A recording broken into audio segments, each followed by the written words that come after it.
Salve a tutti ragazzi, io sono Roby Rocks, benvenuti nel mio studio, benvenuti nel mio canale. Oggi con questo video vi voglio parlare del Tone King Imperial Preamp, il nuovo preamplificatore valvolare e cabinet simulator di Tone King.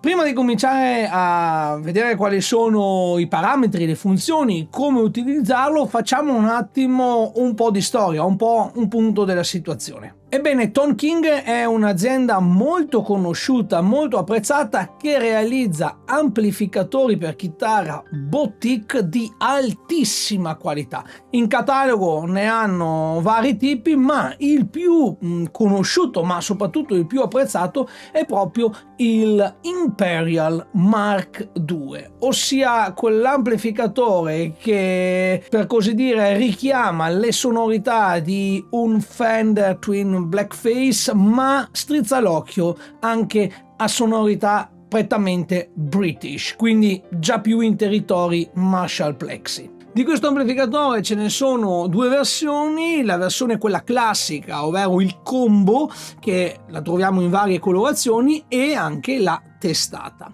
Ebbene, quest'anno nel NAMM 2025 Tone King ha annunciato e ha mostrato questo nuovo pedalino, questo nuovo preamplificatore che vediamo qui. Questa potrebbe essere, per così dire, la risposta alla concorrenza. Si pensi che nel mercato ci sono molti prodotti simili, ad esempio mi viene in mente il Blackstar Depth 10 o ad esempio il Friedman IRX, Friedman IRD, il Tsakalis Mothership. Questi sono tutti quanti, sono alcuni dei pedalini che troviamo in commercio, i quali sono tutti valvolari e tutti quanti comprendono al loro interno anche una simulazione di cabinet, ovvero la cassa simulata, che naturalmente in ogni caso all'occorrenza possiamo sempre disattivare. Dunque il circuito di preamplificazione è completamente analogico e completamente valvolare, non c'è nessuna simulazione. L'unica cosa digitale che troviamo sul pedale sono le simulazioni degli effetti riverbero, tremolo e la simulazione di cabinet, quindi di cassa. In questo caso, come anche nella concorrenza, avviene tramite l'utilizzo di impulse response, che possiamo naturalmente sostituire con i nostri personali, collegando il pedale tramite cavo USB al computer. Quindi questo è un pedale che si propone per tre utilizzi diversi. Il primo utilizzo, quello diciamo così, per il quale è nato, quello per così dire completo, è la simulazione completa del nostro amplificatore, inteso amp e cab. In questo caso non avremo bisogno di avere un amplificatore e una cassa vera sul palco, perché lui farà tutto quanto. Abbiamo delle uscite bilanciate con il quale potremo collegarci direttamente alla scheda audio, direttamente al banco mixer, e lasciare, tra virgolette, a casa il pesante e ingombrante amplificatore. Un altro utilizzo è quello invece unicamente di preamplificazione, perché possiamo, volendo, disattivare la simulazione di cassa e collegare questo pedale, l'Imperial Preamp, ad un nostro amplificatore reale, possibilmente con il metodo 4 cavi, ossia in send and return. In quel caso lì, quando lo attiveremo, andremo a sostituire il preamp del nostro amplificatore con l'Imperial Mark II Preamp. In questo caso naturalmente avremmo bisogno di una testata vera e di un cabinet vero. Il pedale in questione semplicemente andrà a sostituire la preamplificazione presente nel nostro amplificatore.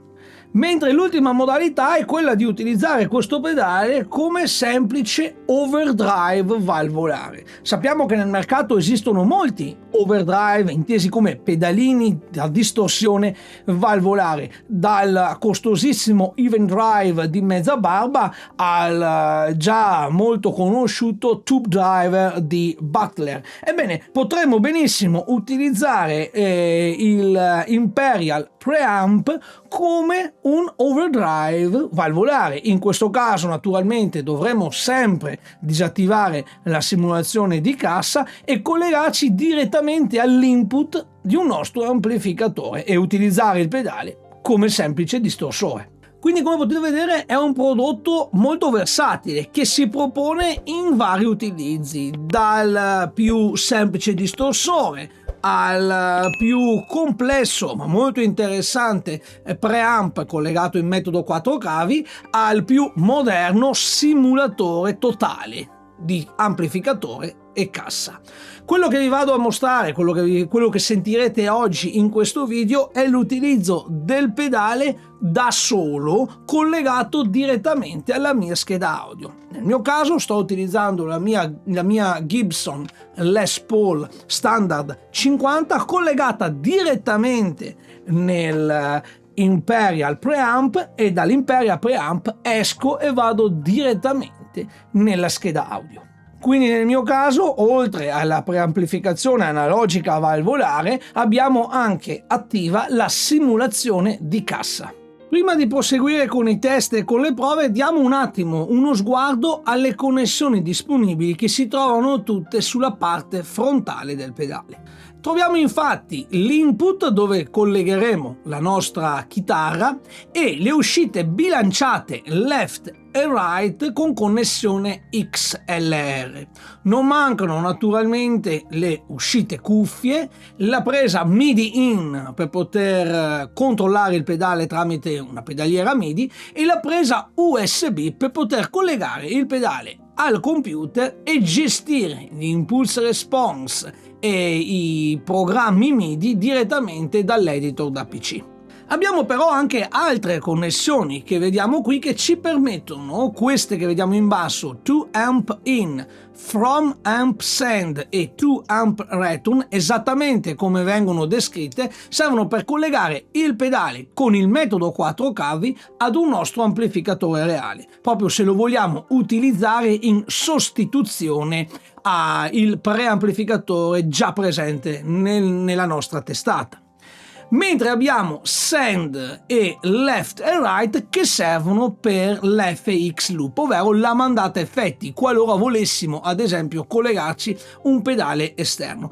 Attenzione, il send è di tipo mono, mentre il return left e right può essere utilizzato sia mono che stereo. Questo è molto utile perché se abbiamo ad esempio qualche effetto particolare, qualche pedalino di tipo stereo, potremo rientrare nel Imperial Preamp in stereofonia. Questa è una bella cosa molto importante. È giusto specificare che la simulazione di cassa, dunque l'impulse response che scegliamo e applichiamo nel percorso del segnale, verrà riprodotto solo sulle uscite XLR, quindi sulle uscite output di linea, e solo sull'uscita cuffie. Dunque quando ci collegheremo al nostro amplificatore tramite le uscite 2 amp in e 2 amp return, queste saranno prive ovviamente di simulazione di cassa.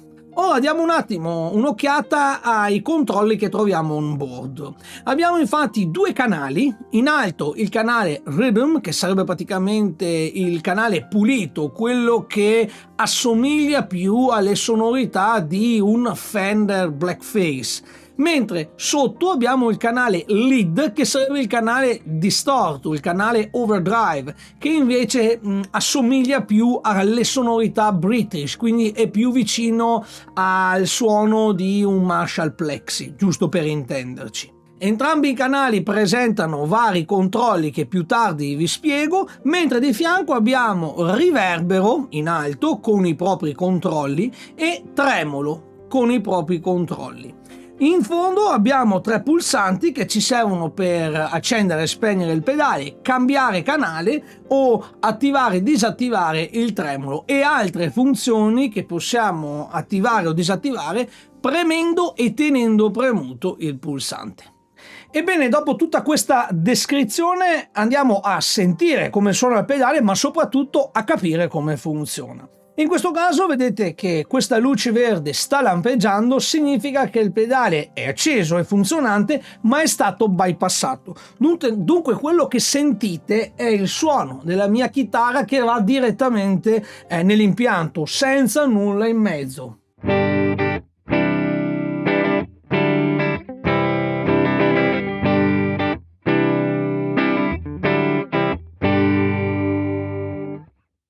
Attiviamo il pedale premendo una volta il pulsante bypass. Ora la luce che vedete è fissa e sta ad indicare che abbiamo attivato, abbiamo selezionato il canale Rhythm, ovvero il canale pulito.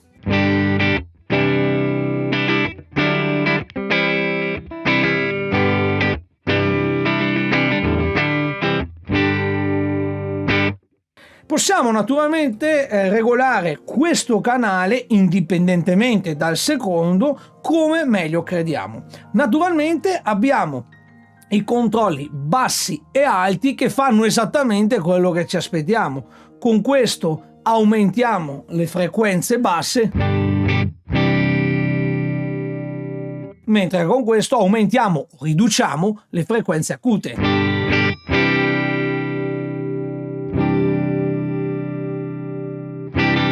Con il controllo volume praticamente andiamo ad aumentare o a ridurre la distorsione, sarebbe praticamente l'input gain, quindi il guadagno in ingresso. Quindi sicuramente spingendo questo controllo in senso orario andremo sicuramente ad aumentare il volume, ma anche ad aumentare la distorsione. Questo aumento di volume lo possiamo compensare andando ad agire su attenuation, che sarebbe praticamente, vedetela così, il controllo master, o per meglio dire il controllo del volume in uscita. In questo caso lo abbasso un attimino, sentiamo.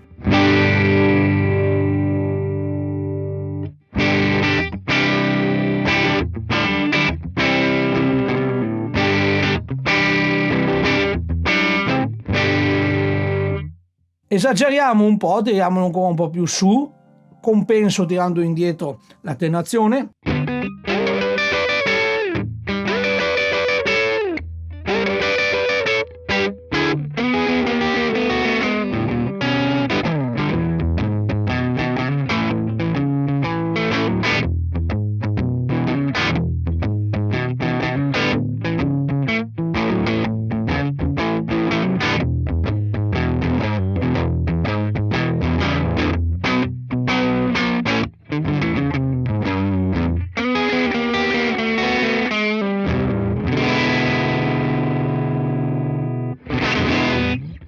Abbiamo poi questo switch che vedete qui che mi permette di selezionare una fra le 3 impulse response che ho inserito per questo canale. Ve lo mostro più tardi con l'editor. Significa che per ogni canale possiamo inserire 3 impulse response differenti e poi possiamo andare a selezionarli, a sceglierli comodamente muovendo questo switch qua. Vi faccio sentire.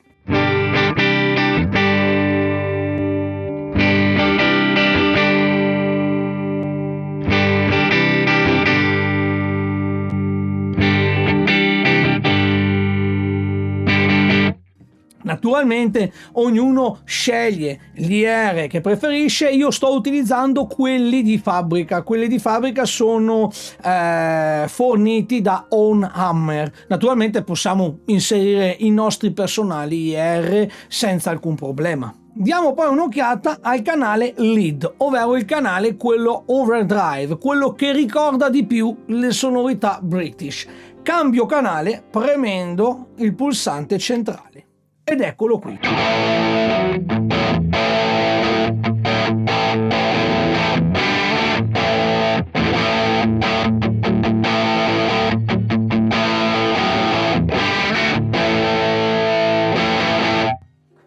bene, qui abbiamo come prima sia volume, che mi permette di alzare il volume ma soprattutto il guadagno, ossia la distorsione, e anche attenuation, ovvero la possibilità di compensare. Quindi questi due qua funzionano esattamente come quelli del canale precedente. In questo caso non abbiamo però bassi e alti, ma abbiamo mid bite e tone. Allora, tone mi permette di scurire o schiarire il suono.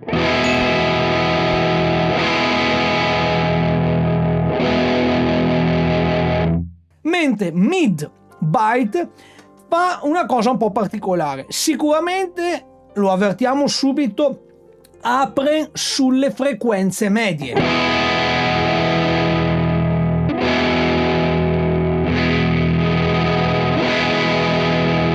Ma non è solamente un controllo delle medie, perché come dice il nome mid bite, quindi praticamente morso, va anche a, per così dire, interferire, ovvero aumentare anche la distorsione. Quindi quando andiamo ad aumentare questo controllo qua, aumenteremo le medie, ma aumenteremo praticamente anche la quantità di distorsione sulle frequenze medie. Quindi facciamo per esempio qualche esempio.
Anche qui abbiamo lo switch a 3 posizioni che ci permette di selezionare 3 impulse response che abbiamo precedentemente caricato, ma che sono differenti da quello del canale Rhythm. Questo significa che possiamo caricare 6 IR, 6 impulse response, 3 per il canale Rhythm e 3 per il canale lead, che sono naturalmente indipendenti, o se vogliamo, come in questo caso, io sto utilizzando le stesse, che ripeto sono quelle sue di fabbrica, come appena comprate il pedale, senza apportare alcuna modifica. Ve lo faccio sentire da qui.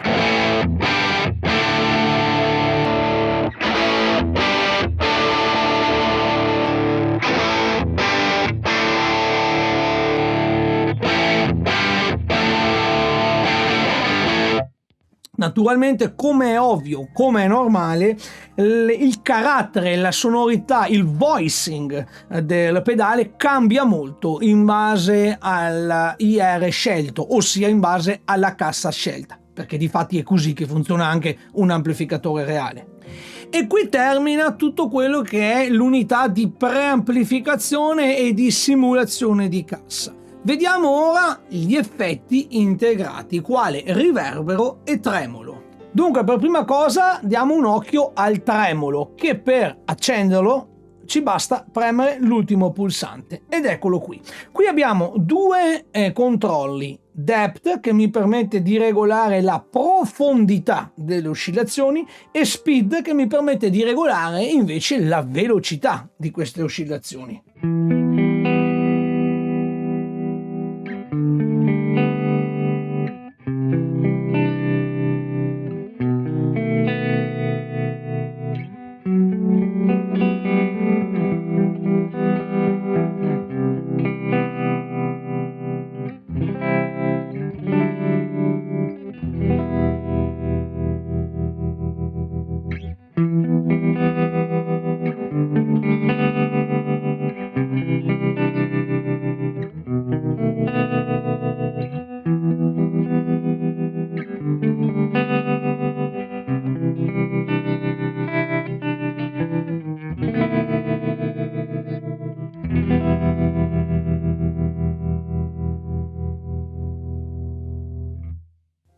molto bello, molto particolare, e sicuramente se state ascoltando in cuffia o se state ascoltando da due buoni paia di casse monitor, vi sarete accorti che non è un semplice tremolo, ma in realtà è un autopanner. Sostanzialmente nel tremolo il segnale si alza e si abbassa di intensità, praticamente è un controllo automatico del volume con una certa ampiezza ed una certa velocità. Questo invece è più un autopanner, ovvero il segnale passa da destra a sinistra, quindi naturalmente questo è apprezzabile solamente se siamo collegati in stereo, però crea un movimento e un'immersione sonora molto bella, molto interessante. Piccola interruzione, io vi invito a fare un salto sul mio sito www.robirocks.it, dove troverete i preset, le patch, i profili, gli impulse response che io realizzo per i vari sistemi digitali. Troverete inoltre anche materiale gratuito, i video tutorial gratuiti e anche i link alle masterclass, ai corsi che io realizzo. Grazie. Veniamo ora all'ultimo effetto, ovvero al riverbero. Per attivarlo semplicemente premiamo e teniamo premuto il solito foot switch di prima. Questo è un riverbero a convoluzione, significa che il suo funzionamento si basa su un impulse response proprietario suo che non possiamo sostituire. Abbiamo due controlli, il controllo dwell che ci permette di regolare la lunghezza del riverbero e il controllo reverb che, attenzione, ci permette di regolare il volume dell'effetto, il volume del riverbero. Questo non è un controllo mix, significa che il volume della mia chitarra, del segnale dry, rimane sempre inalterato. Con questo qua semplicemente alziamo o abbassiamo il volume solo e unicamente del riverbero.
Veramente stupendo, capace di creare riverberi molto lunghi, un po' come dire alla Strymon Blue Sky, fino a riverberi molto corti, Spring, magari un po' più sobri, un po' più, diciamo così, normali.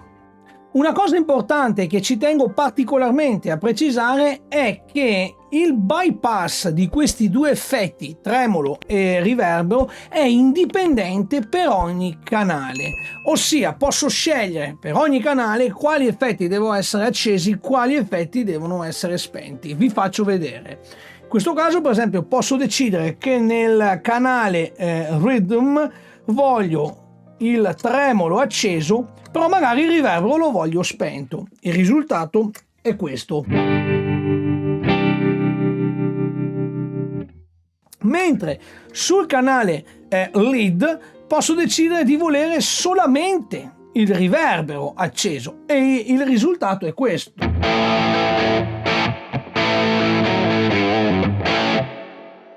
Ebbene, quando cambierò da un canale all'altro, noterete che gli effetti rispettano il bypass come lo avevo impostato per ogni canale. Questa è una cosa molto interessante e molto utile. Attenzione però, solamente il bypass è indipendente. Questo significa che i parametri, ovvero come vado a regolare questi effetti, questi ovviamente sono comuni ad entrambi i canali. Un'altra cosa semplice ma che è giusto ricordare è il bypass del cabinet, che naturalmente avviene solo e unicamente nelle uscite XLR e nelle uscite cuffie, perché sono le uniche che hanno la simulazione di cassa integrata.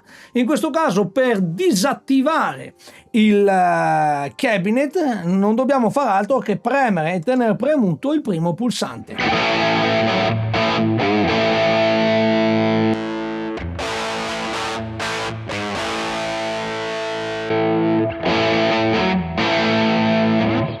Il bypass è ovviamente globale, ossia unico per entrambi i canali, e attenzione perché purtroppo non abbiamo nessun LED, nessuna indicazione che ci dica se è attivo oppure no. Sicuramente se manca il cabinet ce ne dovremo accorgere, perché ovviamente senza un cabinet collegati direttamente nell'impianto, come avete sentito, il suono è terribile. Veniamo ora all'utilizzo del Imperial Preamp insieme ad altri pedali, quindi all'integrazione con altri pedali, una cosa molto comune che avviene appunto nelle pedaliere. In questo caso ho deciso di utilizzare un compressore, il mio Kali 76, e un distorsore, il Friedman BOD, posizionati esattamente prima di entrare nel Imperial Preamp. Dunque la mia chitarra entra qui, da qui vado qui e qui vado dentro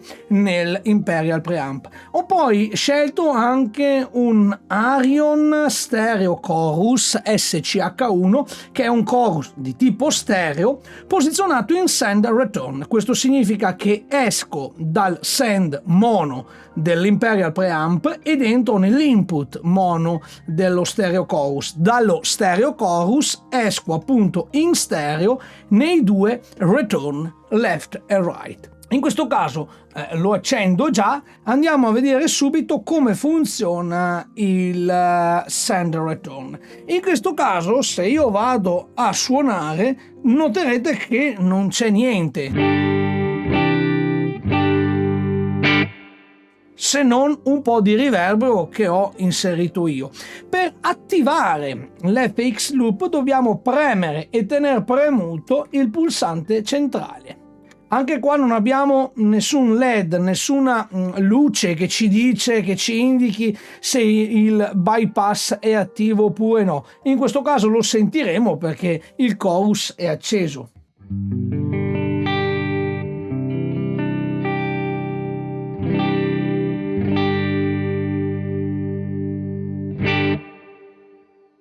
La soluzione di utilizzare un ritorno stereo è molto importante, perché posso per esempio utilizzare il mio pedale, per esempio il delay TC2290, che è un delay stereo. Posso utilizzare il mio Strymon Blue Sky, che è un riverbero stereo, oppure un Eventide H90, che comunque può uscire in stereo. Quindi tutti gli effetti che comunemente io inserirei dopo la preamplificazione, grosso modo modulazioni, delay e riverberi, li posso posizionare nel loop bypass, perché comunque rientrano in stereo. Dopodiché con il pedale Imperial Preamp esco con le uscite bilanciate XLR left e right e vado direttamente nell'impianto, oppure posso uscire dall'uscita cuffie ed ascoltarmi in cuffia in casa senza disturbare nessuno. Quindi questa è una soluzione molto interessante. Da notare che naturalmente gli effetti quali riverbero e tremolo vengono applicati dopo. Disattivo il bypass tenendo premuto nuovamente il pulsante, verifico che effettivamente si sia spento e diamo un'occhiata invece a quello che riguarda gli effetti posizionati prima. In questo caso un compressore molto utile se vogliamo fare per esempio ammorbidire il suono, avere degli arpeggi un po' più sostenuti, quindi utilizzarlo come sustainer, o come in questo caso per esempio lo utilizzo per ritmiche funk.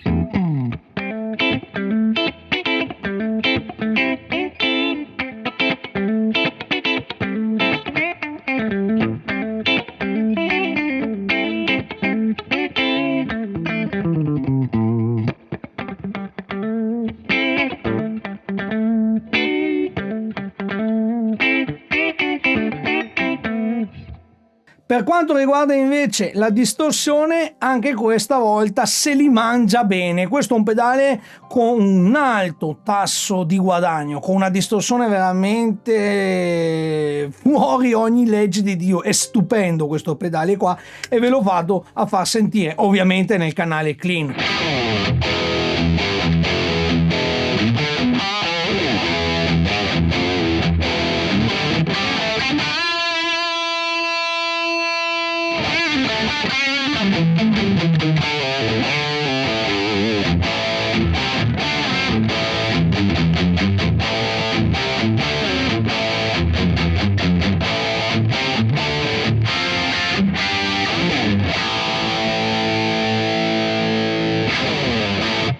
È una roba sensazionale, è un pedale che sul canale pulito mangia bene qualsiasi pedale, qualsiasi tipo di distorsore overdrive. Nel canale lead invece ovviamente ci troviamo già più in territori British e si comporta come un plexi, dunque magari è più utile utilizzare il canale lead appunto per la sua distorsione, per il suo overdrive. Naturalmente possiamo decidere anche di boostarlo, come in questo caso in cui sto utilizzando il mio tube driver come boost per spingere il canale lead.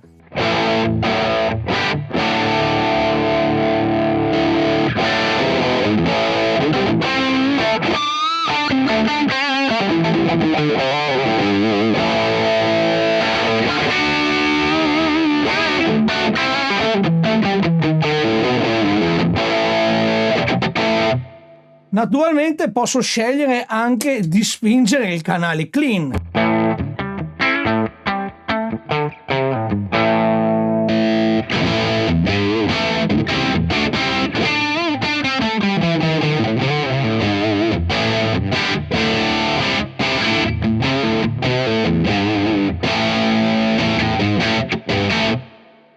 Diamo una rapida occhiata all'edito da PC che possiamo gratuitamente scaricare dal sito ToneKing. Una volta scaricato ed installato lo avviamo e naturalmente colleghiamo l'Imperial Preamp tramite cavo USB ed eccolo qui. Per chi ricorda o per chi già conosce il sistema Friedman IRX noterà praticamente una somiglianza pari al 99,9%. Non sorprendiamoci perché l'azienda che sviluppa il software è sempre la stessa, ovvero Synergy.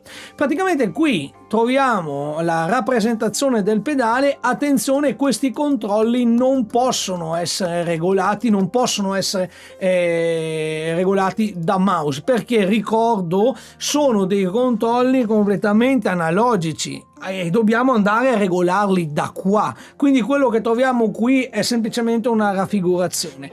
Ma la cosa interessante è che possiamo attivare o disattivare il bypass, cambiare canale, possiamo attivare il riverbero, il tremolo, attivare o disattivare il loop effetti, attivare o disattivare l'impulse response. Quindi tutti i controlli che abbiamo qui sul pedale a pulsante fondamentalmente li abbiamo anche qui.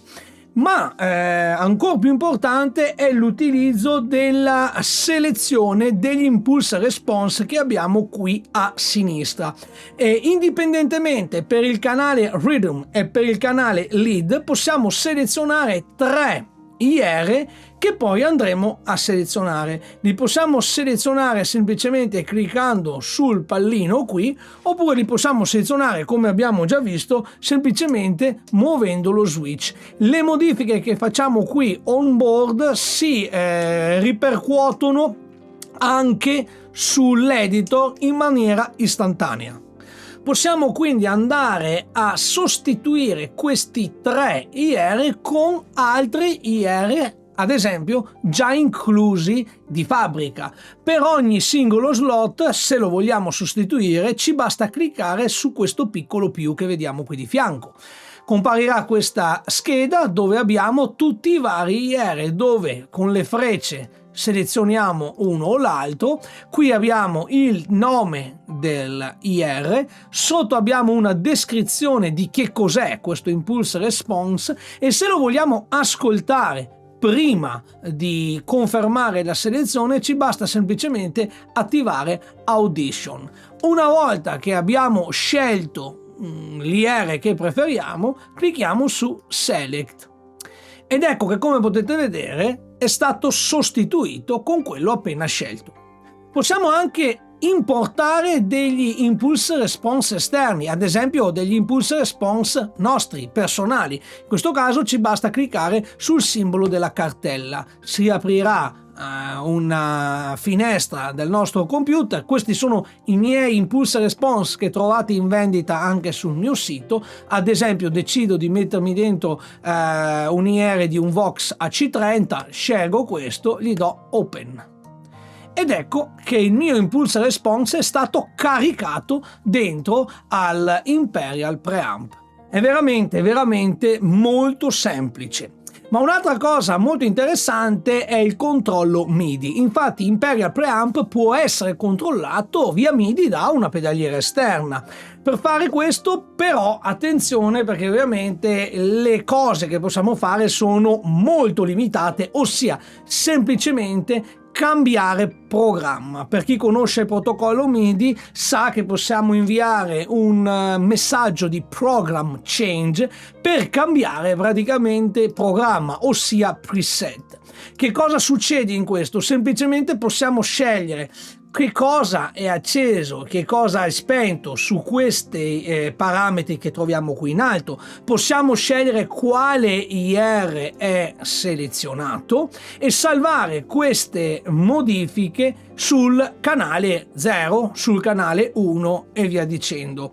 Abbiamo anche dei controlli di control change che vediamo qui, MIDI control change list, dove praticamente abbiamo tutti i controlli di ogni singola funzione, quindi l'attivazione del tremolo, del riverbero, l'attivazione o meno ad esempio del bypass, l'accambio canale e via dicendo. La cosa importante però da capire è che non possiamo mai in alcuna maniera modificare i parametri che troviamo qui tramite MIDI. Ripeto, questi parametri sono dei parametri analogici, sono dei parametri fisici e non possono essere controllati via MIDI.